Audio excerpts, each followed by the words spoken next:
Mind Gap Podcast.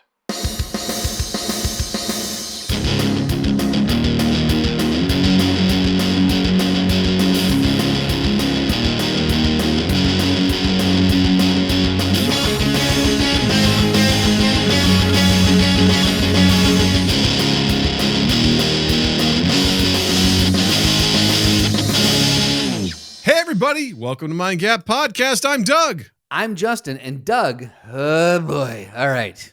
I got a question for you. Bring it on, baby. Fuck you, Discord. If you get your you get your dream home, Doug, okay? But a tarantula the size of a small dog also lives there. Now, a couple rules. It cannot harm you and you cannot harm it.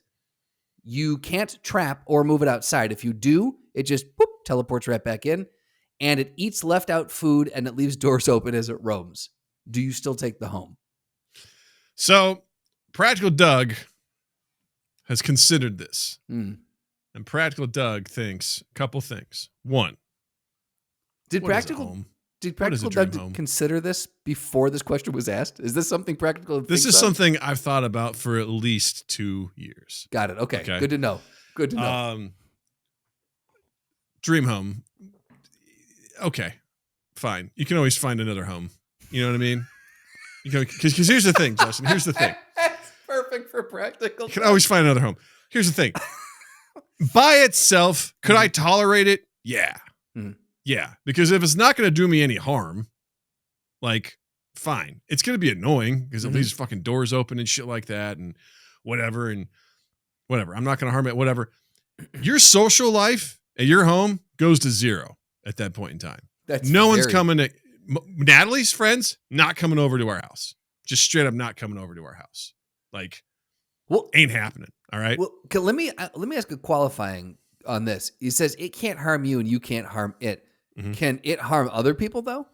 I'm going to assume no. It's like it's just a non-harm. But if we follow that other logic, then it's even worse. Because it's just like, oh no, it doesn't harm. Is it whoever signs the mortgage? Like. Do dependents count in that, right. umbrella or no? Only until they turn 18. And then it's you have to sign an addendum on the you have to take over as a it's not the Cobra co-signer. Law. Yeah, it's not the Cobra law. It's not Cobra, it's tarantula. Yeah, exactly. So okay, let's assume they don't attack people, whatever. Okay. No one's going to want to come and hang out and be like, "Oh cool, there goes the dog-sized tarantula who never dies." Who just exists in perpetuity in this household. It's a great house. It's your dream house. Right. This fucking thing's roaming around. No one's going to stay the night because it opens up doors. It does. I think, the opening the doors thing, that's just, that, because I don't imagine your dogs dealing with this thing on a regular basis. Oh, it'd be horrible. It'd be a fucking nightmare. It'd be an absolute nightmare. Yeah. Yeah. All right. So you got all that. Then, God forbid you have to try and sell this thing. You have to sell this house. I didn't consider that. What? The thing, you can't just shoo it away somewhere. It will be around. And either people are going to see, and they're like, whoa, what the fuck is that? It's like, it's cool. It won't hurt you. Like, I'm out. I'm out. This is in Australia. I don't want to be here. Like, because then you have to explain to it who's going to sign, who's going to be the primary mortgage holder. Because like, just so you know, we're signing this offsite.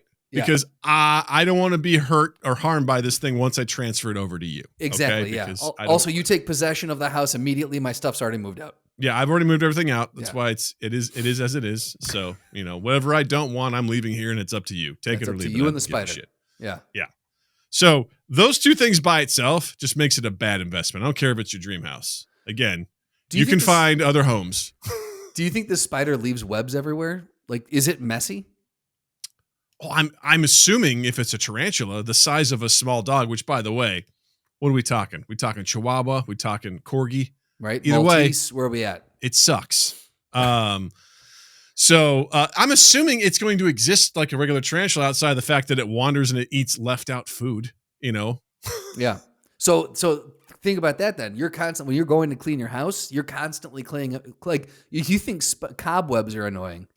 You're cleaning up just the thickest webbing, tunnels of webbing that you can imagine. Just going down. You go downstairs and you turn to go down the hallway and you're just like, God damn it. It's just nothing but one giant tunnel. Here's a question. Do you have to feed it? Yeah. It says it eats left out food. So does that mean you have to feed it? You have to feed. But here's the thing. Nothing says you have to feed it. No, it's not going to hurt you if it gets hungry. But what I'm saying is then, does it become an asshole and it just tries to jump scare you until you feed it? You know what I mean? It just annoys you. You know what? That's the other thing, because it doesn't say that it's not going to scare you. Oh, of course. It's not going to attack you, but think about you're sleeping and all of a sudden you just feel right. That's right, because it says it won't harm you. Doesn't mean it won't crawl on you. Right. Doesn't mean it won't touch you. With you. Right. Right? Yep. You get up to go to the bathroom of the night, you fucking kick it accidentally as you're walking, and you're like, fuck! Just... Right. Good luck having any sort of sexual intercourse in that home, because you bring someone back, you bring someone home, you're like, check out this home. It's like, and this is Charles. Who's Charles? My roommate. Right. This is Twitchy. He won't harm you. It's like, okay, good. Well, that's a relief. I don't want to be here anymore. He won't. This is Charles. He won't harm me. Sorry, did you see? What about me? What if you're dating? Yeah. Does it affect the person who's like, again, it's like lots of questions here we got to iron out, But I tell you what, if I did have that house, I'm demanding to host Thanksgiving at my house every single year. Oh my God. Because you know what? My house, if it's my dream home, it'll comfortably house everybody. I'll have the best things in the world. You just got to deal with Charles. Charles in charge of our days. Have you seen you're off Instagram now, but before you left, there's an account that's a farm, and the guy has a cow that he lets into his house, and the cow acts like a giant dog, and he tries to cook with the cow, and the cow's constantly and that's part of the whole shtick, is that he never makes it through, because the cow just ends up eating everything he's trying to cook with and just ruins everything. The cow will throw his head. I didn't realize how strong a cow's neck was. Just throws his head into the dude, and the dude like falls across the kitchen. I'm imagining Thanksgiving looks a lot like that. Like you're all just sitting around the table, and here comes Charles just up on the table, just grabbing whatever he wants. What's worse, he's crawling underneath the table. Oh, he just because the thing is, I'm thinking like Charles eats food that's left out, but that motherfucker's coming to dine. He's going to eat with you. Yeah, it's not like leftover food or left out overnight. It's just any food that's out. He might come eat it. Yeah, and like you said, I mean, I've seen tarantulas, at zoos and things like that. They have pretty gnarly webbing on where they stay, and you'd probably just have to piss him off. You do the whole, Australian thing where you light the web. You light the web on fire. Potentially light the home on fire. Is it the worst thing in the world? You're like, dream home. Fuck it. I bought this to do one thing and one thing alone. When I pitch this to my family, family goes, "Oh, that'd be great. I could feed it." I'm like, you're very kind-hearted, and I think you'll say that, but the second you're in that situation, you'd fucking hate it. You'd absolutely fucking hate it. The second that you see a 20-pound tarantula coming at you, I don't think you're going to enjoy this. She doesn't like looking at them at the zoo when they're behind glass. Right. Let alone this thing that's existing in her home. And by the way, it opens doors. So, again, it's like, do you want a snuggle buddy for the night? Because he's coming. He's not going to hurt you, but he's going to be there. Charlie's coming. Here's the thing. He's not going to hurt you physically, but mentally and emotionally, he's going to leave a mark. Right. You're not going to impression. You won't. You'll be very sleep deprived. Yeah. You imagine trying to take a shower and you're just standing in webbing in the shower. It'd be gross. It's just the thing where you're constantly going to be like, I'm sure at some point you'd kind of get used to it, but it would suck. Yeah. You'd be on edge all the time. I didn't even think about the resale value, because you better live in that home the rest of your life. Like, that's a great point that you brought up, because there's better be your forever home. There's absolutely no way you're unloading that house. Unless you find, the people that just love spiders. I'm like, oh my God, look at it. It's so beautiful. Oh my God, this is awesome. It's like, cool. This is $1 million over asking price, for you, sir. You're going to, I would say no. Yeah, look, even if it's I'll take my second. It's not my dream home. It's my day. I'll take my home. runner-up. Yeah, that's fine. I'm totally good with that. Yeah, I don't need. There's other homes nonsense. out there. There's you've watched Rick and Morty, right? Yeah. That's like that thing. I think it's towards the end of one of the season finales, and they're like trying to find a new planet to settle on, and they find one that's just all corn. And they're like, oh my God, get out of here. Everything's corn. And they find one, they're like, oh, this looks good. This looks good. And then like the sun comes up and it rises. It just screams the whole time. Just like, how long are days here? It's like, they're 46 hours. They're like, and they go to like the plants that's just too small. Yeah. They can traverse it in 45 minutes. You could find your point is you could find a home where the toaster screams and be fine. Yeah, I'd be like, I'll go with that. Yeah. Well, let us know. Let us know. What do you think? Yeah. What would you do? Would you take the dream home with Charles? Let us know in those comments at youtube.com/mindgappodcast or join our Discord. Click the link in the description, join our Discord and chat with us. This was actually a community submitted post from somewhere else. So I read it. I'm like, that will absolutely be the opener for the next episode. So shout out to Seth for sharing that. We got a lot of unique individuals that are part of the community. So come join them. We got some good stuff cooking in there. So we really do. Join the Zinni and I are currently locked in an epic who can out weird each other with gifts battle. The problem with Zinni, doesn't realize is that I know the things that will absolutely shut her down. Do you? And out of respect, I don't do them because she's asked me not to. I've learned because I posted them and she's like, please don't. I don't like that. And I'm like, fair enough. But just know, okay, I got at least 2 nukes in my back pocket that I can go to that will end the conversation. Well, here's the thing. I got to say, she's quite the competitor because I thought that it was going to be because usually in any other text chain or anything else that I can usually out weird people with the gifts that I find. But she balked at first, but then was like more. And I'm like, wait, more. You're throwing me off now. I don't know. We've got people in our community that like will call your bluff, and then you're like, "Well, shit, I give up." That's happened to me more than once. Real good, yeah. All right, I bluffed. You called me. You win. Congrats. Well, also the other thing is, I don't want to. I've been holding back on what I put in there because it's the general chat. It's not even a specialized room, and I don't want. I'm like, I don't want to get too because there's some really sick ones out there, and I'm like, I gotta temper this. Yeah. Speaking of Discord stuff and other things about our community, we've got new merch. Pew, pew, pew, pew, pew, pew, pew. If you're head in on youtube.com/mindgappodcast, in the description, you'll find a link to our Redbubble page. Head on over there and you'll find a new design that is based on one of our wonderful soundboard quotes from the mighty Noah. It goes like this. Did you know that squirt is pee? And did you also know that I don't care? That is now a shirt that you can buy with real American dollars. Courtesy of Jared. Courtesy of Jared, providing the design, which I pretty much copied almost wholesale and put on a shirt. And that is based on Noah's voice. So shout out to Jared for the design. Shout out to Noah, who I said, hey, man, I'm going to cut you in on the sales of this. And he goes, what if you didn't and you just sent me a shirt and we'll call it even? I'm like, done. So he has a shirt headed his way. You get it in so many different styles. There's the 3/4 inch baseball tee. You've got your premium t-shirt, your tri-blend, lots of comfortable stuff. You can even get it in a sweatshirt. Get in a sweatshirt if you want. Whatever you want. You can get that shirt for every season.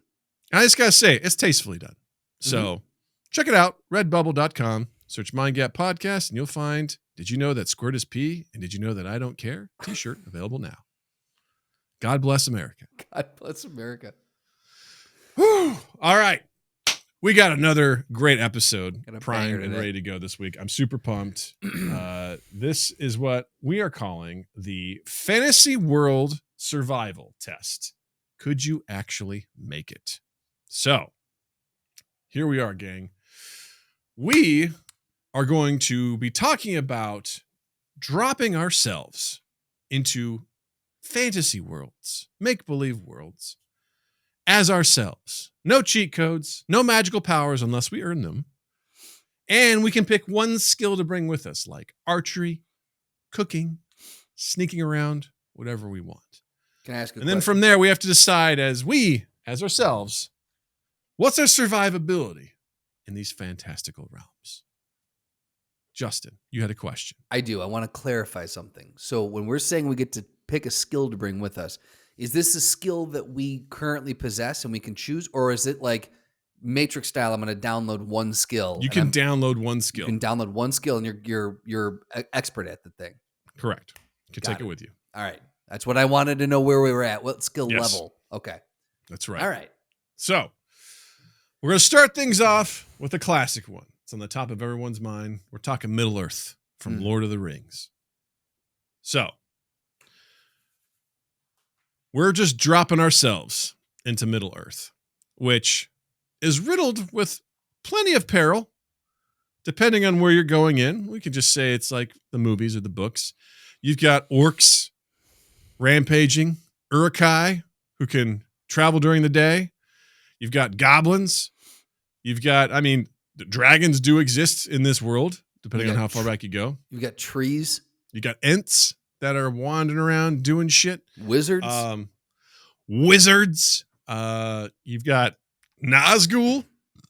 You've got fucking all sorts of shit just existing in the world. You got fucking giant spiders and stuff like that are in the they're in the houses. Yeah, there's a lot of them. There's a lot of stuff. So lots of shit going on. And you're an average guy. I'm an average. You've got Balrogs. Balrogs. How can we forget about Balrogs? You know, lots of fantastical, dangerous things happening. Mm-hmm. There's elves. There's dwarves. I like how you said there's Legolas. There's Legolas. When they try to get in the mines of Moria, there's some fucking tentacle creature, some hentai creature that exists out there that attacks them as they try to get in. You know, there's all sorts of shit that exists in this world. It's a dangerous place. It's a crazy fucking place. Crazy place. And you are Justin. I am Doug. What skill are you bringing into this world, Justin, to help your survivability? That's a really good question. I feel like sneaking around is going to be very, very. You want to have stealth? I want to have stealth in this world. I feel like because there's so much that can just pop up out of nowhere. If I have the ability to just like look around and be like, cool, I'm gonna cloak myself in this thing and then just peace out. Yeah. It's just like slide out of the. I think cloak. I would love to see real life Justin attempt to be a masterful at stealth. That would be my favorite thing. We're walking along the road barefoot. We're not even hobbits. We're just barefoot. And you're just like, get off the road. And you just go like shimmy up a tree. Shimmy up a tree. Holding onto the tree. And you're just like, but you do in a way that is so well done. Like you're just perfectly obscured from tree branches that I can't see you. But if like I hit the right angle, I can, but you know exactly where to be where nothing can see you. Just on the opposite side of a rock, just hugging the rock, just not in suspending myself in midair.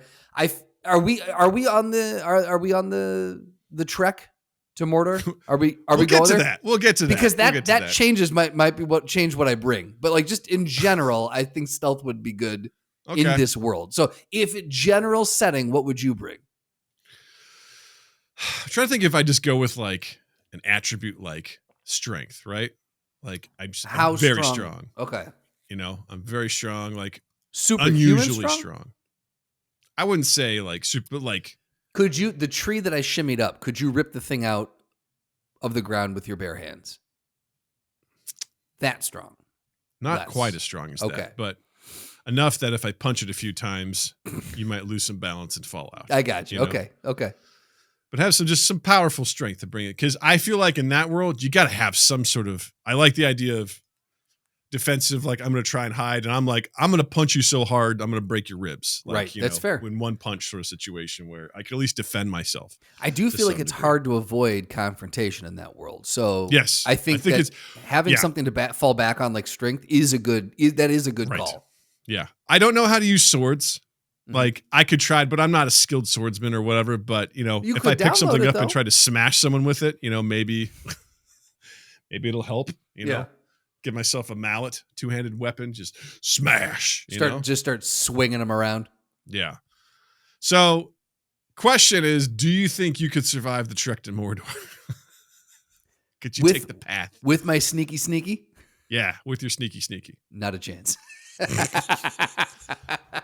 I think about where Frodo and Sam go. Yeah. Like the whole path that they take, even from just leaving the Shire and then, you know, getting to Bree. Yeah. and then they gotta fucking climb up the mountain. They run to the Nazgul, and then they go to the mines of Moria, and then they come out the other side, and then they get attacked. And that's just the first movie, And then they gotta go through all that other shit. They end up going through Shelob's cave, the giant spider. Yeah. Yeah. And then you gotta get into fucking Mordor itself, which is just riddled with. First of all, I'd get lost. There's no way I know where the fuck I'm. 100%. No way. And the other thing is, a lot of that, look, they were good. They surrounded themselves with good people. A lot of that was sheer luck. You disagree? How? Tell me how it's luck. Oh, let me give you my dissertation on the extended versions. Give me 5 reasons as to why it was luck. Okay, hold on. Let me just pull up ChatGPT real quick. So I've been watching a lot of breaking news on Dropout, Okay. where they basically write that stuff transcripts on the teleprompter, and they just have to read it and try not to laugh. And they do a lot of things where they're like, name 5 things, and they have to improvise and like name 5 things. So yeah. I'm like, oh boy. I still need to get the subscription. I'm slacking on that. You are. No, I don't know. You've watched the movies far more than I have, so maybe it's not. I just feel like there's a lot of things where, again, they were trying to hide from someone. They're sneaky. They ended up finding the tree. Like, there's a lot of things that just kind of ended up working out. Or are you saying that it is on a predetermined path of destiny? I'm saying one of the reasons that makes that story so good is because of intention. Unlike Star Wars, where it's like if Luke turns to the dark side, everything that the rebellion does is pointless. Okay. Sort of situation. Okay. Like, because Aragorn, Legolas, and Gimli were able to go and they made strategic decisions to do things. And because they were able to get like the army of the undead, and they come back and the Rohirrim come and they fight at Gondor and they save Gondor. And then, those guys do all that. And then they take whatever's left over and they try to invade Mordor, which draws out Sauron's armies, which gives Frodo and Sam the opportunity to get through to Mount Doom unimpeded. There's conscious effort that allows them. I'm not saying there wasn't do these planning. I'm just saying that there were certain things. I don't have any. I can't back this up, but I feel like there were. Listen, there was luck. Your feelings are your feelings. All right. And what if Gollum had just killed one of them straight up? Like, there was luck that he didn't. Right? He had the opportunity to many times. He did, but he's a broken soul. He's obsessed by the ring. And doesn't want he made a pact based on the ring that he would lead them to Mount Doom. Okay. And then, there were some things. He Fair could enough. have, but he didn't. So, he had his reasons. I'll say this. I don't think let me take the luck thing back then. I don't think I possess the cunningness to get through a lot of the trials and tribulations that they were put in. Yeah. I mean, you could bring think... Cunnilingus with you if you want to swap out your skills. I'll tell you what, I get those maidens talking. Get those orcs on your side, that's for sure. Come on, orcs, let's ride the train. Ride it. Yeah, I'm definitely not surviving the trek to Mordor. I'd get lost. Even even if you were following a group of people? I that's not what happens though. Like, it's 2 guys and a weirdo that get into Mordor. And the only reason why they get is because the weirdo knows where to go. Right. Like, but what if you had a weirdo? We're not saying you get a weirdo. It's just us. We just get plopped in there. We were jumping into the fellowship. So you and I are just going to We're Mordor. just in the world. It's like, can we make it to Mordor? Oh, it's yeah, like, no, absolutely not. No. I misunderstood. Absolutely not. Very much not. No. We're going we don't get we only get what we earn, Justin. Like, we don't get. We are quickly going the way of we don't get magical rope. We don't get lambdas bread. We don't get shit, man. We don't get magical cloaks. We don't get Sting to let us know when orcs are nearby. We don't get shit. We are plopped in the world. You can hide really well, and I'm pretty goddamn strong. Yeah. That's it. Well, yeah, we're gonna Sean Bean it for sure. I'd love to go out like Sean Bean in that movie, doing something good. You know what I mean? Like, going down like a champion. If we're lucky, that's how it goes. But we'll probably end up just like going to the fucking Prancing Pony at Brie and just trying to like make a living, you know? Well, here's the thing. If we went out like that, you'd go out swinging. I'd go out trying to be stealthy. You'd be like, huh. I'd be hiding. Sneak attack, you know? That's exactly it. Yeah. I'd go out like a coward. There's no Or an assassin, you know? Ooh, actually, I like that. I like that a lot. Right. But just a clumsy assassin, because all I am is stealthy. I don't have assassin skills. Whatever. So I just drop out of the tree and someone's like, what was that? You can try. Yeah, I'd say if we had to rate ourselves on a scale of 1 to 5, survivability to the trek to Mordor, the survivability in just surviving in Middle Earth in general. Middle Earth in general, I would say Middle Earth in general. If it was just surviving day to day, we find like a nice plot of land in some shire and just like set up shop and we just kind of made it. We wrote it out. I'd give us like a 3 or 4. Okay. But you're assuming that, nothing bad's ever going to happen, that there aren't going to be goblin raids or anything like that. We're assuming, sitting in our houses right now, there's going to be no goblin raids. We don't know. We don't know what's going to happen. That's right. You don't know who's going to be coming in goblin those nuts. You have no idea. We don't know what we haven't found at the bottom of our oceans. I'd put us at like 2.5. 2.5? Really? Dude, there's no fucking medicine. There's like herbs and shit like that. I mean, anything could go wrong. That's why you got to get friendly with these people and who know the That's where your cunnilingus skill would come in. That's but you what I'm choose saying. That. That's right. You didn't choose it. Oh man, can I change? No. I'll you know what? I'll meet you there. I'll give us a 3. I'll meet you near. I think that's being pretty to generous. 2.5. Because I'd say we're fine if we're hanging out in the Shire, but the second some unearthly creature shows up, we're fucked. I don't know if it can find me. Listen, and at the end of the book of Lord of the Rings, fucking goblins attack the Shire, and the hobbits, having been basically honed in battle and everything, are able to fight them off, and they win. So that shit can happen anywhere, anytime. It's possible. Well, luckily, you got ham hocks for fists, and I can hide real well. So I think we're good. I think I got a 3. I think I'm being generous, giving us a 2.5. Fair enough. Now here's the thing: if we're doing the trek to Mordor, if it's like, hey, Doug and 1. Justin, go find your way to Mordor and take. How long do you think we'd make it? Take this portable podcast kit with you. I think we would. I'd give us a 1. Yeah. I don't know if we make it to the edge of the field in the Shire. I think we get out of the Shire. Maybe we get to Bree. Outside of that, no.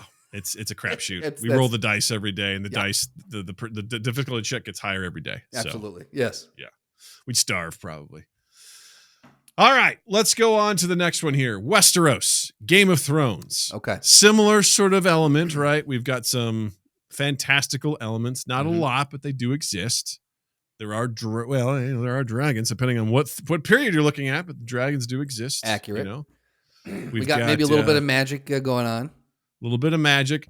I think the problem with Westeros is it's just war torn all the time. That and chlamydia. Obviously. That and that, what is it, the grayscale? You get touched by that stuff. But isn't that over in, is it? Valyria? Is it Valyria? Yeah, old Valyria. Because there's Westeros, there's Eros or Essos. I thought that was in Essos. Was that in Valyria? I think it was Valyria. Okay. Yeah. Well, whatever. I think if we're in Westeros, I don't know if we have to worry about grayscale. Just saying, like, the amount of, like, unstable elements and political infighting. I mean, listen. First of all, what skill are you taking with you into Westeros? So I was thinking about this earlier today, and it's going to be cunnilingus. Answer for everything. Where are you going in the Harry Potter world? Cunnilingus. Cunnilingus. I think I would want to be the greatest winemaker to exist, because smart. Everyone's fucking alcoholic on that show. And if you can make some good wine and you can ingratiate yourself to them, I think you could traverse between different parties. Like, this guy makes the best wine in all of Westeros, bring him with. That's smart, man, because they always talk about Dornish wine and things like that, and how that's like the best wine. So I'd be master winemaker. I would want to have some strong ability, like persuasiveness or negotiation, because I feel like that's all that there is in that world. Is you're constantly there's a trading, or you're negotiating something. There's a lot of negotiating going on. Whether it's for your just general safety, whether it's for goods and services, whether it's like, I don't know, you're trying to be an envoy for somebody or something like that. If we're plopped in there, I want to be able to talk my way out of something or into something. I like this. And I wouldn't abuse it. I would just want to survive because I sure as shit ain't going for the goddamn throne. Tell you that much. Right. I don't want it. I want to be able to negotiate my safety. That's what I want. So let me ask you this: what ability? Let's up the ante. Let's say you were plopped in there, and the goal was to win the Game of Thrones. I'd give me a 1. I'll just call it no. Well, no. What ability would you bring to help with that? You might still die right away, but like, what ability do you think would help you with that? I'd stick with that. Some You'd sort of stick with that charisma-based right thing Okay. that allows me to be able to navigate political tensions and things like that. Understanding people's motivations, knowing their weak spots, their strengths, and being able to essentially, I'd be a better version of Littlefinger. You know, I like that. Basically being like able to manipulate's the wrong word, but basically being able chess. to influence Yeah. accordingly, you know, and understand that sort of stuff so that I could, you know, again, talk my way out, bribe my way out, whatever, you know. I think that would come in handy. I've always thought that ability was fantastic. Like, there's a lot of different political TV shows or whatever that you watch, and you see these characters who are playing 3, 4, 5 moves down the road. And like, if I do this, it'll lead this person to do this, and then I can do this. And just that chess game that they play is always, my brain has never worked that many moves down the road, which is why every time Milos and I played chess, he wiped the floor with me. I'm the world's worst chess player. I know the basic moves, horrible at strategy in that game. I don't have the foresight to go beyond there. So but it's also like to have that would be very cool and very helpful in this world. Yes. Well, there's a scene from The King that I love so much where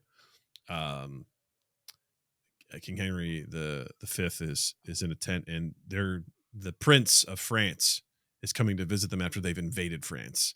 Everyone's like, oh shit, what does this mean?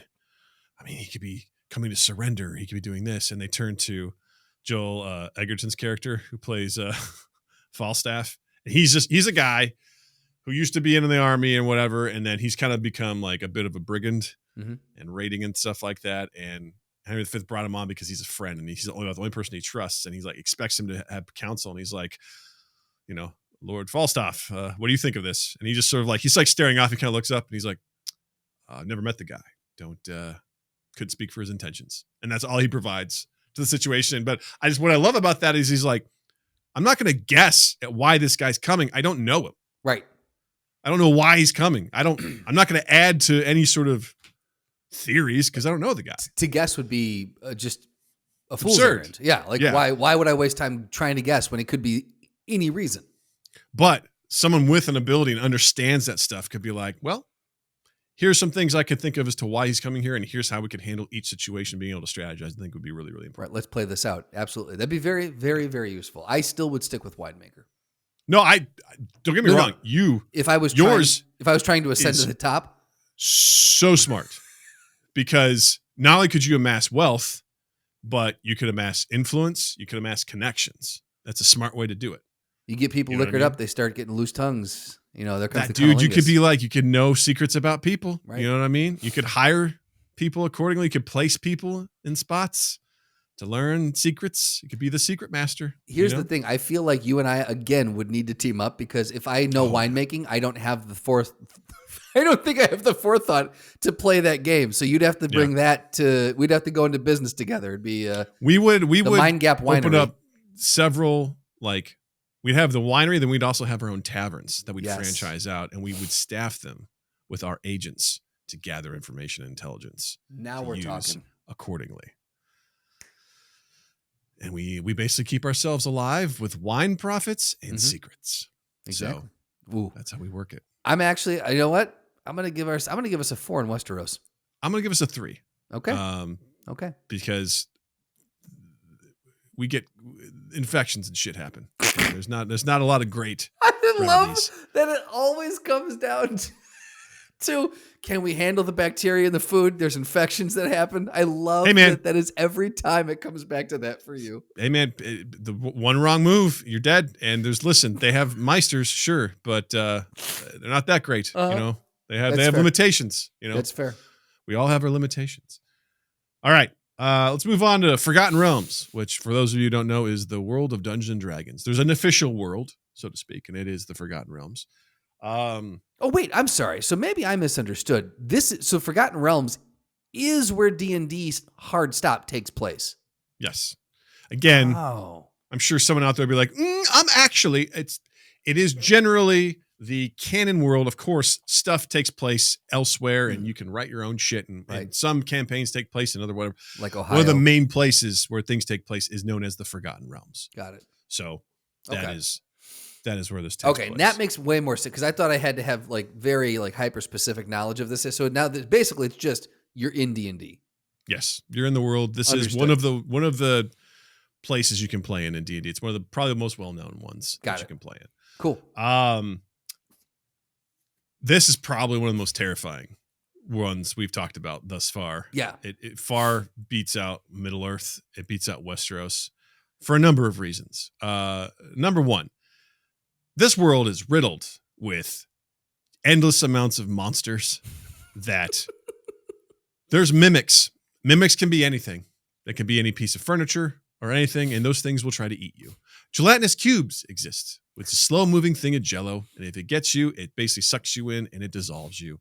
There are fucking dragons, lots of different types of dragons, subsets of dragons that are absolutely horrifying. You've got fucking undead creatures. There's the Lich. Just fucking zombies exist. There's Strahd. Strahd exists. Vampires. I mean, the list goes on. Yeah. Fucking beholders. Just amazingly terrifying creatures. Used to be there. Ash Fallbreaker. Hey, that's not canon. Okay, it still exists. So there's just that. All right, there's just that, which is just these monsters exist. There's cultists, people that worship gods that are real. Gods that are real and actually provide powers to people that worship them. Good and bad, they exist.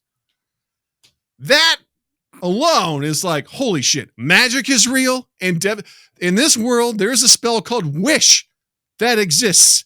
And when you make a wish, it comes true. Meaning you can bring people back from the dead. The deck of many things exists. This is a terrifying world to exist in, and you and I are just plopped in there. The Book of Vishanti's in here.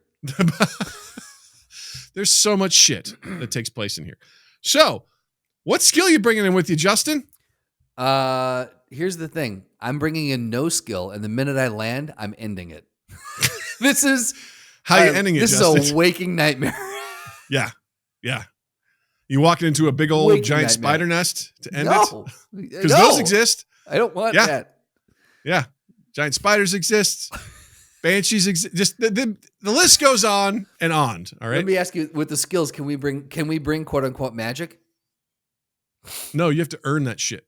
Okay, so this is like, I guess skills that we're bringing are like real world. You know what? It doesn't say that we can't, but like, I guess you could bring a spell with you, I suppose, if you wanted. So I can't just like bring I'm a wizard now. Like, no. Okay. You don't get to come in with the skill of wizardry. Got it. That's a class, not a skill. Got it. The proclivity towards magic. Like I have. Okay. I could learn it. Right. Cool. I'll make you proficient in Arcana. That sounds like an official term. You can understand magical properties, and I can learn more. You can see magical runes, and if you roll well, you could figure out what they mean. Got it. You understand. You have an essence of understanding of that sort of stuff. Cool. I'm gonna do that then. I'm gonna bring that in because I feel like that could at least help me understand. Like if I can read runes and things like that, that helps me understand what's around. Maybe. Yeah. I want a high constitution. I want to be able to survive poison. I want to be able to recover. I want to be resilient. I don't drink. As fuck. I want to be able to drink a lot and forget that I'm in this world. Because Doug picks up drinking after a lifetime of sobriety. Doug starts to drink once he does. Yeah, absolutely. And where we get dropped, if we just get dropped on the road in the forest, we're probably dead. Yeah, we're dead. If we get dropped in a village, chances are higher we'll survive. Get dropped in a city, that has its own problems. Some of these cities have fucking undead incursions on the regular. Some cities exist on an island where there's dinosaurs. It's a wild. Yeah, It's not great. a Some hellscape. cities get pulled into the 9 hells. Like, yeah, that's right. There's hells and there's 9 of them. There's 9 levels. Sounds like a job there's also for the Dungeon abyss, Crawler which is full Carl. of demons. All sorts of things, fun things. Yeah, easy stuff. Survivability for this one, undoubtedly unchallenged. There's no way. Yeah, There's no way I'm making it through. It doesn't matter what we're bringing in. I am giving us a 1-2. We are without a doubt. commoners and Dungeons and Dragons. They get murdered. We are So, NPCs. yes, and we should be grateful to even be able to be at a tavern for one night before we get our throat slit by bandits. Absolutely. So, or get captured and sacrificed to the dragon cult. Whatever. Anyway, moving on. The Wizarding World of Harry Potter. Would we survive Universal Studios? What is their survivability? Spoiler: you're going at peak in the peak season, July 4th. right? Oh God, I can't think of anything worse. Jesus Christ! That or Christmas. Go. Well, here's a. Is this does J.K. Rowling still? Is she still God in this world? There's the fan theory that she is that reporter. What's her name? Rita Skeeter. Oh yeah. Rita Skeet. Ugh. Well, I mean, J.K. Rowling did create it, so I guess in some sense she is God of this world. Pass. Pass. Then I want the ability to kill gods. Then I want to accumulate enough magic to punch out God. Right? I want the God Slayer sword from Yes. Thor. What would I bring into the world of Harry Potter? Here's the thing. I feel like it doesn't matter what you bring in. It's one of those things very similar to the Forgotten Realms. It doesn't matter what you bring in. It's not going to give you a leg up because you're just dissimilar to the Forgotten Realms. You're just a muggle. I'd give you a sense of like, what if you had a proclivity for alchemy? So we can bring that into this world, even though that doesn't exist with the muggles? Well, I'm just Like, are we again, mixing- listen, let's all right, let's establish we're something in this world. Loosening it up a little We're bit. getting dropped in the Harry Potter world. If we're just muggles, why are we even talking about it? We're just It's a fair dudes point. It's a fair existing in the real world Yeah. with a side world that we know nothing about. point. Okay. So Okay. there's no point in being like, are we a muggle or are we a wizard? What's the fucking point? Let's Right. say we're going to be wizards. All right. Okay. So what was you said alchemy? Alchemy, you want to be good at potion making or herbology or, any of those particular things, I'm thinking potion making. I'm thinking That'd be cool. I'm thinking that's the way to go in this world because I feel like, again, similar to winemaking, you can kind of stay out of the way. People come to you for what they need and then they leave you alone. You don't put yourself in the middle of anything, necessarily. You don't have to pick sides. I feel like a potion maker would give you a nice into the wizarding world, but allow you to also just operate a nice little shop. Also, Potions potions and solve tinctures. a lot of problems. A lot of problems they can solve. I mean, there's a potion that grows back bones, like there's a potion that gives you good luck, Right. like there's all sorts of shit. Potion that potions- makes you indistinguishable from someone else. which is wild. Right. When you think about that, because they establish early on that you also have to be really good at other people's voices, Yeah. which is weird because when you go into the fourth one with the Goblet of Fire and the guy, Mad Eye Barty Moody. Crouch Jr., Oh, yeah. who's playing Mad Eye, it's like, wow, he's the best impressionist of all time. He sounds because just like him. sounds just like Mad Eye Moody because everyone else sounds like themselves Right. whenever, they take Polyjuice Potion. I anyway. think a little knowledge of potion would be the way that I would go in this realm because again, I feel like I could set up without being full on in the wizard world. I feel like I could set up a nice shop and make a little life for myself.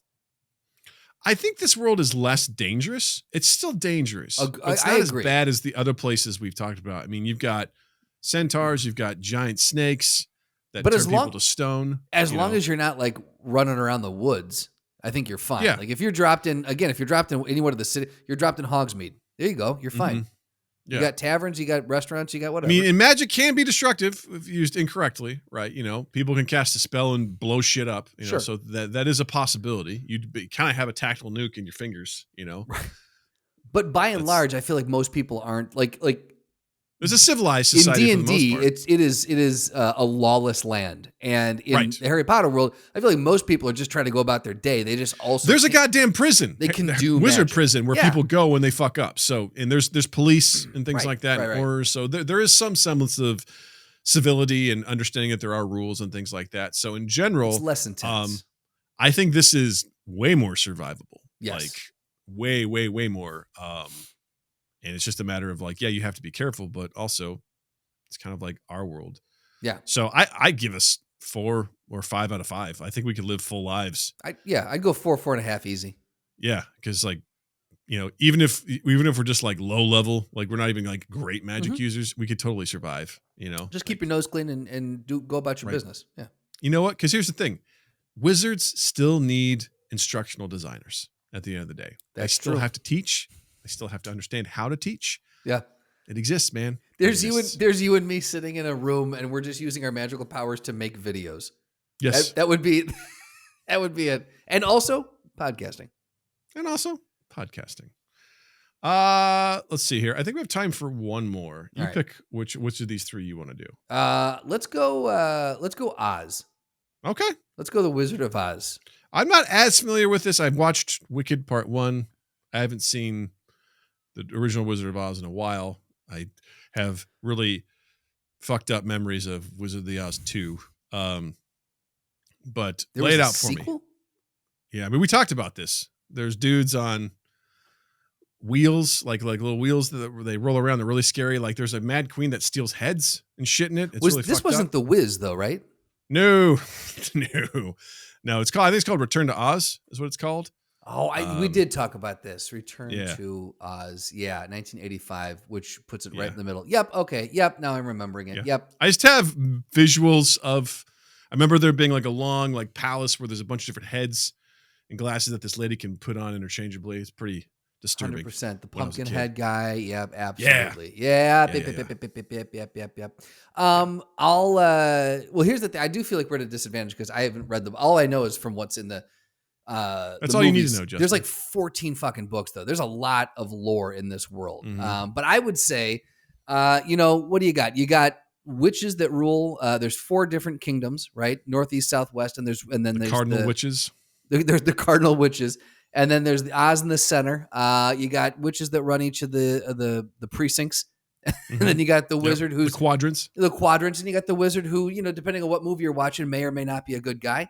And outside of that, it's kind of again, just life as You got it is. animals that talk, or at least they did at one point. You got know? exactly. You got animals that talk, but a lot of it's nice people. Munchkin land, they just they're doing their thing. They're handing candy out to people. They're doing nice You things. got the like, what is it? The tulips that put people to sleep. The poppies, but again, that's poppies? only when a spell is cast. Gotcha. So a That's field only of when they poppies make is heroin totally out of it. That's exactly it. They've got the poppy refining plant where they make black tar heroin, Right. Exactly. which is if you're talking about, which they're poppies. is the prime export of Oz. Of course. Yeah, I mean, if you think about like just the sheer danger in there, there's not a ton. there's not a ton. Obviously you've got but like a lot of it. I mean, if you watch, Wicked, it's just like, yeah, we're going to wizard school. Hey, we're following the yellow brick road. We're to dancing Oz. under the ocean. Oh, We're dancing. Hey, there's a bunch of fun, weird names for things. Like it's almost like a Doolittle story, We got the bibbity boppities over here. outside of the rogue bad person who wants to do some shit, I'm giving us a 4 or 5 because I think it's the same. I'm not even going to bother. Maybe the skill of singing is what I would bring. Yeah. You know? I again, political acumen, so I can go to Oz and maybe move my way up. I don't know. Or again, persuasion, so I can maybe Yeah. lie to people that I'm the wizard. Like pull the wool over people's eyes. That seems like what people want to do. Yeah, just general danger doesn't seem too heavy No, to me. So I think I put outside our of survivability outside of the random house that's falling, and now that the Wicked Witch is dead, presumably we'll see. Oh, spoilers!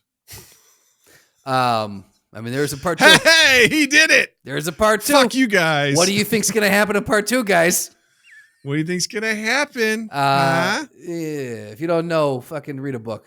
You don't know, watch it. Okay? Watch it. You watch it as a threat. If you don't know, watch it. I think there's a lot more that we could come back to on this. This might be a revisitable topic here, man. Because there's a lot of other worlds that we can come back to on this one. Oh yeah, we should go to the world of Never-Ending Story. That sounds like a real great place to try and survive. I didn't even. That just popped in my head. Damn it! Just That's popped in my head right I'm gonna now. put that on our list here. Write that down. Yeah. Write that down. We can come back. Oh, never. If you all have any, ending first of all, story. how well would you survive in these places? You know, give your scale a 1 to 5 and write it in the comments. How well would you survive and why? What skill would you bring with you? And also, if there's a world you think we should try to just explore and figure out how well we'd survive, leave that in the comments as well. We'd love to hear about it because it's some fun shit, man. That's what we love to talk about. All right. It's time to move on to everyone's favorite game, which is Guess That Movie. Guess who's back? Clip. Guess that movie from the audio clip. So the way this works is I'm going to play an audio clip for Justin. He's going to try and guess what movie it's from. And we'll see if it's just a deep cut from my brain that no one else thinks about but me. It's probably what it's going to be. I'm not going to lie. If you get one of these, I'm going to be super fucking impressed. If I get just one, there's out of one the in three? particular. There's one in particular. God, okay. I thought if you were like, get it, I'm going to be like, I've got 3 you're not going to get. If you get one of them, I'm going to get. yeah. If you get one of these, right. I'm not going to lie. 2 of these are going to be probably really difficult. So. I love it. I don't know if I said on mic, but when Bob was up visiting, we played this game together, and he had a fucking blast playing this. I play with Jill often, yeah, and we have a good time. When I haven't played these for a while, I'm like, let's see how well you do, and she does surprisingly well. Honestly, I love it because she's watched some of these things as much as I have. All right, here we go. All right, here we go. First one. I'm in the firing position known as a sitting position. After the prone position, it's the platform most likely to enable a Marine to effectively kill his target. His target being a human, generally an enemy, but sometimes a friend or a friendly. We call this friendly fire, friendly fucking, or getting friendly fucked. It's a great little monologue. It's a great, very quickly spouted monologue. Okay, cool. So, all right. So this takes place in a preschool. This is a teacher. Yes, I'm obviously. Thinking, kindergarten cop. Just a bit outside. Was I right there? God damn it. Okay. I mean, that was Schwarzenegger in his early career. Right. Yeah. Before he gained the accent. For a role in this, Never Let It Go. He just lived in it, just like Daniel Day-Lewis. You know, he was method, and it broke him. Yeah. Okay. So it's a young. The thing is, it's a young sounding person. Is it Jakey Gyllenhaal? It is Jake. Is this Jarheads? It is Jarheads. I pulled 2 during my recent watch from it, and I was like, "This is a good line too." And I didn't want to play them back to back, so I'm like, "I'll save this one." That's a great line. Yeah, time. I just, it was one of those. Again, never seen it, but for some reason, it felt right. Yeah, that's an intense scene. That's an intense scene. What's the scene? Play it out for me. So Jake Gyllenhaal is doing, as is in a lot of war movies, they're racing, trying to load their gun and get it all set up. And he's racing against another guy who he feels has wronged him, who's kind of like a bit of a nerd. Okay. And something happened, and Jake Gyllenhaal's character got blamed for it. And these troops are bored out of their mind. They've been in, I'm sorry, someone gave me shit for saying this. They were in Iraq, not Iraq. They were in Iraq, and they're bored because they don't have anything to do, and they're in the desert. And so he's losing his mind, and all they want to do is kill someone. And so he's like talking shit to this guy, losing his mind. And he's like, why didn't you basically fess up? Why did I take your shit? Whatever. And then he starts to get really pissed. And then he has a gun in the chamber as a bullet. And then he loads and points his gun at the guy. He's like, "What are you doing?" I was like, "I'm in the sitting position." He just starts rattling all this stuff off. And he's like basically threatening that he's going to kill this guy. Jesus. For fucking him over. It's really intense. All right. I like it. Really great scene. Okay. Moving right along. All right. Here we go. I've got high hopes for you on this one. Okay. This one, I think I've got high hopes for you. All right. Here we go. Cranberry juice. It's a natural diuretic. My girlfriend drinks it when she's got her period. What do you get, your period? Fuck!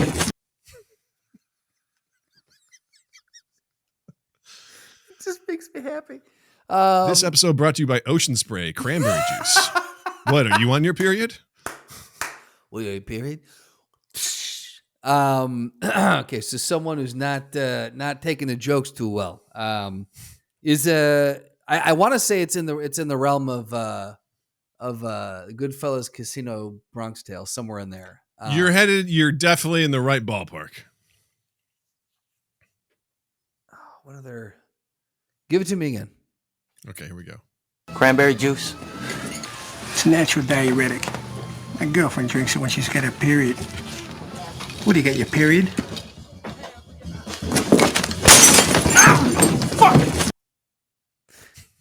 My girlfriend drinks when she got a period. Oh God. That It's scene younger goes guy, older on, guy. and there's like another part in that Yeah. that I wanted to pull, but I was like, this is too long. I can't do this. Like I'm trying to place the voices is the thing. Like Yeah. it's the first voice you hear that orders the cranberry juice Yeah. is key. If you can figure that out, you can figure out this movie. The guy who talks the most is a nobody. You won't know who he is, and he's barely a character in the film. yeah. But I'll play it for you again real quick so you Yeah. can catch the front. Cranberry juice. Cranberry juice. Cranberry juice. Oh, Cranberry juice. Am I helping? that just needs to be a clip. Man, I could really use something to drink right now. Cranberry juice. Yeah, that'd be great. Oh man. God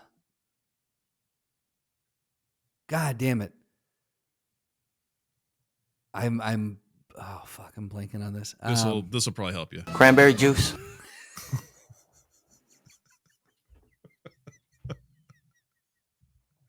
I don't know why for a half a second I thought you had more to the clip that you were gonna play. I'm like, no, of I course. have an extra clip. Here's the extra part for you. Cranberry juice.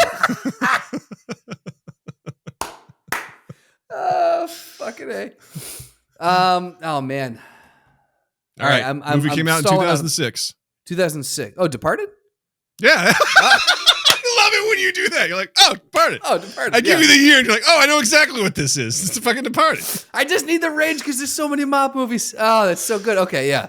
You remember that scene? No. Obviously not. Well, Leo DiCaprio is basically trying to get in with Jack Nicholson's crew. Mm-hmm. So he shows up at the bar and he orders a, Cranberry juice. and while he does, the guy next to him starts talking shit and whatever. And then he takes the glass of cranberry juice, smashes it overhead, starts fighting this guy. Yeah. But then the number 2 comes over and is like, you know me? He's like, no. He's like, well, I'm the guy that tells you who you can hit and who you can't. Now that guy ain't quite a guy you can't hit, but I'm going to make a fucking rule and you don't fucking hit him. He's like, I fucking know you. And he's like, he just starts going into the other line I wanted to pull. He's like, you do another drug deal with that cop magnet of a cousin of yours. I'm going to forget your grandmother was ever nice to me. I'll cut your fucking nuts off.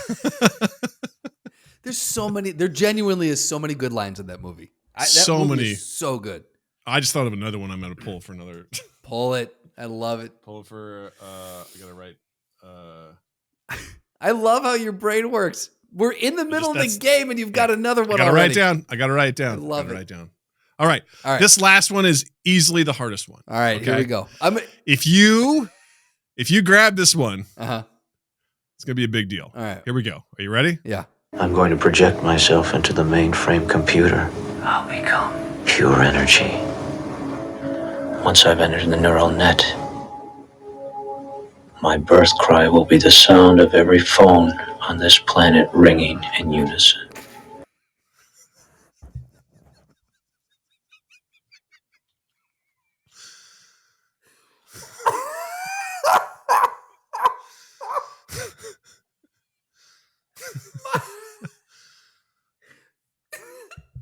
So some actor committed so hard to saying my birth cry will be the ringing of every phone on this planet. This person was paid to memorize and deliver these lines. Oh man. Oh fuck. It's one of those that you go, it's just out of context, that line, that delivery, that is like the Room level insanity. You're just like, wait. I'll tell you something. What? In context, it's the same. It's the same. Okay, give it to me again. Holy cow. Here we go. Here we go. Cranberry juice. Oh, my bad. Hold on. I'm going to project myself into the mainframe computer. I'll become pure energy. I'm sorry. I love the part where he's like, I'll become. That's the same All right, person? It is. I thought someone else was whispering. I think it's an ADR line or something like that, but it's like, I don't know. It's weird. Okay. Anyway, here we go. I'm going to project myself into the mainframe computer. I'll become pure energy. Once I've entered the neural net, my birth cry will be the sound of every phone on this planet ringing in unison. It's just a jumble of words. Is this Lawnmower Man? It is Lawnmower Man. Yes! Yes. It is Lawnmower Man. After all your jokes about it, I'm like, well, I got to pull something from this. And I saw this maybe one time. And I was like, most quotable line from Lawnmower Man. And this one popped up. And I was like, there was another one that was like, I'm the Lawnmower Man. There was one that was kind of like that. I was like, whoa. Oh, man. What was the one? It goes, oh, shit. It was something along the lines like first of all, I mean, it is just graphically just the worst film you've ever seen. Like just absolutely terrible. And oh yeah. Lawnmower Man is in your head now, Jake. There is no escape ever. He attacks it. So he's standing, it's at night. He's at a gas station and he's wearing like some awful Tron suit. Yeah. And he starts attacking this guy with gas nozzles, like gas hoses. And he like wraps him around a gas pump. And then like he looks into his eye and you see this horrible CGI thing of like his face with the lawnmower for teeth, like mowing over his brain. Yeah. And he's like, Lawnmower Man is in your head now, Jake. There's no escape ever. I'm like, wow, this is something else. Let me tell you. What a movie. Let me tell you. It's got 36% in Rotten Tomatoes. Dude, that's better than some movies that have come out recently. So way to go. Well, the only the neural net, I was like, that's such a 90s way of saying anything internet related. Yeah. I'm going to upload to the mainframe. Yeah. We don't really know what we're saying. Pure right energy. It's wild film. Justin, good job, man. Woo, I'm so happy. That made me happy. Well done, man. Excellent job. I cannot wait to get that one off of my soundboard. I do not want to keep that one. The Lawnmower Man? Yeah, but I'll always have cranberry juice. That one's always ready to go. Justin, what do you have to recommend this week? I just watched Sing Sing on Max, and I would strongly recommend checking this movie out. It's beautiful, absolutely beautiful. It was up for a couple Oscars. It stars Coleman Domingo. It's got your boy Coleman Domingo in it. It's got my boy Coleman Domingo in it, and it's about the rehabilitation, the theater rehabilitation group that was started in the Sing Sing prison. The majority of the actors in this movie are prisoners that were in this rehabilitation program originally. Wow. And they became like, they got out and they wanted to keep acting, or they jump back in for this film. But a lot of the people in here playing the prisoners in this are basically playing themselves. And it's the emotional level that they get to, because they're going, like, they're taking you into what mental state they're in, and they're actually really good actors too. It's top to bottom. It's an A24 film. It's an A24 flick. Absolutely. Yeah. So, Coleman Domingo was talking about the director, and he was just like, Greg Quidar. I'm not overly familiar with what he does, but he said Greg had such reverence and respect for everything going on. He goes, the set was one of the most beautiful he's been on. He goes, I would work with Greg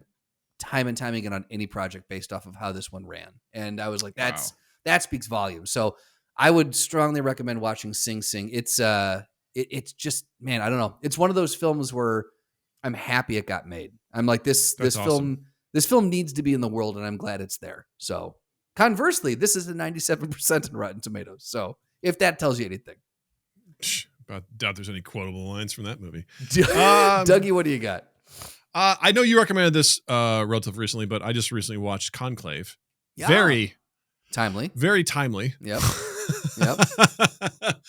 And I don't give a shit about religion. I especially don't give a shit about Catholicism or the Pope or anything, but I was absolutely just like pulled in to the film, and I really enjoyed it. Some really great actors in it, and very, very interesting film. Really, really enjoyed it. I will say, my one critique, damn, they were like, we really need to make sure we really amp up is breathing. I want to make sure we capture people breathing through their nose. Just like, yeah. Okay. Like I was like, oh my God. To the point where the subtitles are like heavy breathing. I'm like, yeah, no shit. We need to hear Ralph Fiennes breathing throughout this whole film in real time.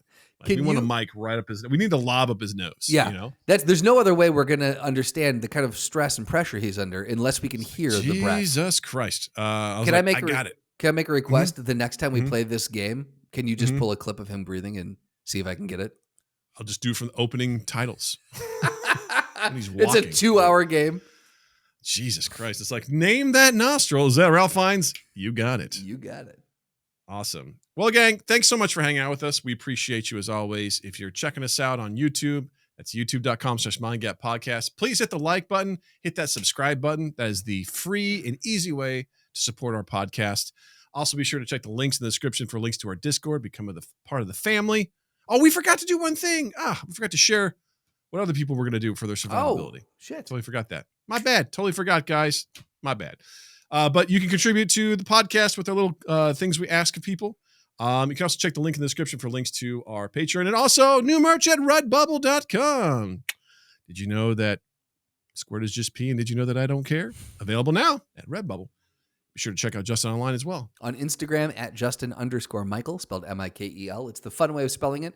And while you're in the online realm, anywhere where you can find audio podcasts, you'll find us. Go ahead and download, follow, subscribe, rate, review, all the things you can do. Do all those things and then share us around. Let someone know that we exist. It means a lot and it goes a long way. We thank you in advance for doing that. 2east8th.com, 2east8th on all social media, loveanimprovfilm.com, and loveanimprovfilm on Instagram. That's that. Yeah. All right. With that, I'll say, Justin, thank you. Douglas, thank you. Listeners, viewers, thank you. And you all have a dandy fucking week. Mind Gap Podcast.